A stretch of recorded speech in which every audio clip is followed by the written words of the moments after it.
Alright, this is Matthew Pinder. You're about to see what I'm saying.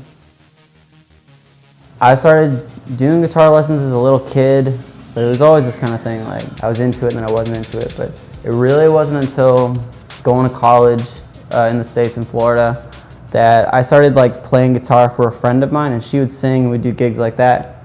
And then eventually she was like, why don't you like try to sing too? And I was like, I don't sing. Like I'd never really sang in any context, but then I just started to do it and I figured out that I really like it. And so after that, it just kind of happened. Like I started writing. I don't know, then it just became this thing that I was like obsessed with. Yeah, and once I was doing it, I was like, oh, I really like this. I invested a lot, like in terms of like time, money, like all this stuff into like recording an album that I felt like really captured like exactly what I was going for.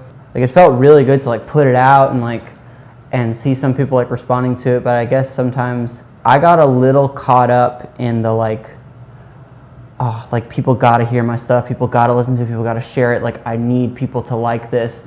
And then I sort of like lost sight of like why I was actually doing it, because like I love to sing, I love to write. Lately I've just been trying to find that balance again of like focusing less on like people have to like this kind of thing.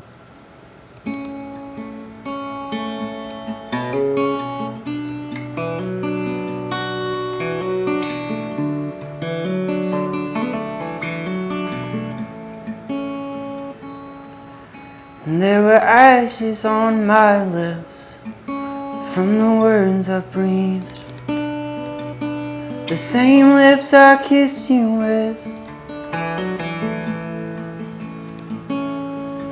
and it was hard to see from all the smoke.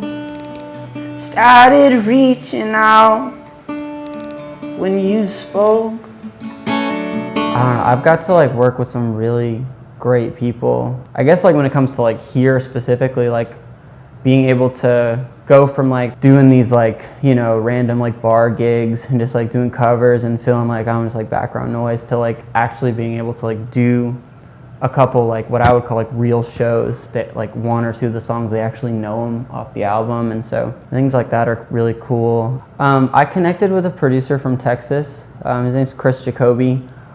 Just kind of like one of these weird, like, you know, the age of social media things, like I just like DM'd him because like I had heard some stuff that he'd done before, and I was like, hey, like I'm from the Bahamas, feel like I want to work with you. And he's like, if you can come to Texas, we could probably do something.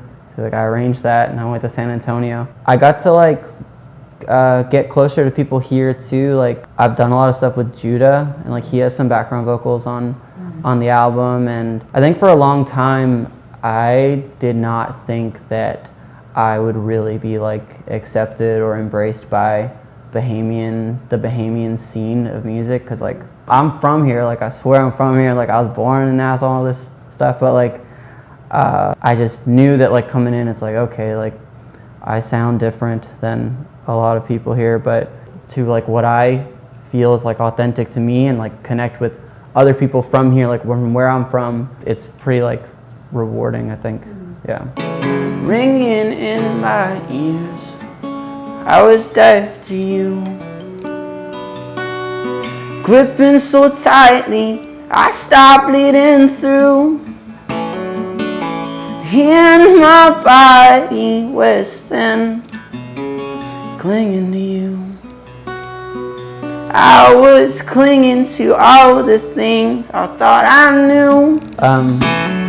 Sometimes songs come really quick, and that's like shocking at times, but like when I was in college, like I wanted to like write more, and I was really like self-critical about things, and I was talking to like a English professor of mine, and she was just like write every day, like sit down and say like I'm gonna write a song. It doesn't matter if it's really bad, like it doesn't matter if you hate it. That's often the way I've approached it lately, rather than just like sort of like waiting for something to just like fall on me and be like, this is the thing. And so like I feel like a year ago I would have had like a different answer when it comes to writing, but after doing this for a while, like I just am a bit more like forgiving of myself, like, and not so like this has to be this has to be this certain thing. I just want to do it, and so that took some time. Da da da da da da da da da da. In the golden hour,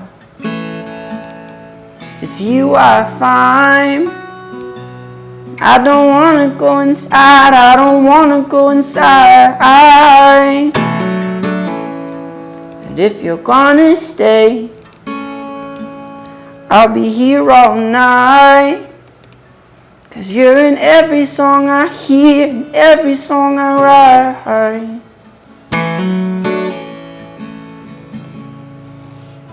I think it can be a pretty therapeutic thing. Like as someone that like deals with, you know, like a lot of people like deals with like really high anxiety sometimes and things like that. Like if I can like make myself just like sit and like play something or listening to music, like listening to things. And lately like I find a lot of satisfaction in like playing with other people. So like playing with a band, like I always consider myself like, this is my like personal thing that I do in my room. When I started to open up to playing with other people, I was like, this feels really good. So yeah, I love it. And that I think that's where performing, even though it's such a like obviously like a outward like social thing, in a way like I'm doing this like for me, because like this just like makes me feel really good. So all right, I'm Matthew Pinder, and now you see what I sing.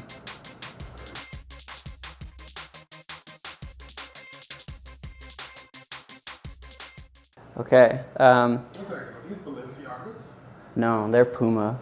Okay. Yeah. But these are actually DeAndre Ayton. Like these are his because he's with Puma. So I bought these because of him. Those are nice. I love them. They're really like heavy and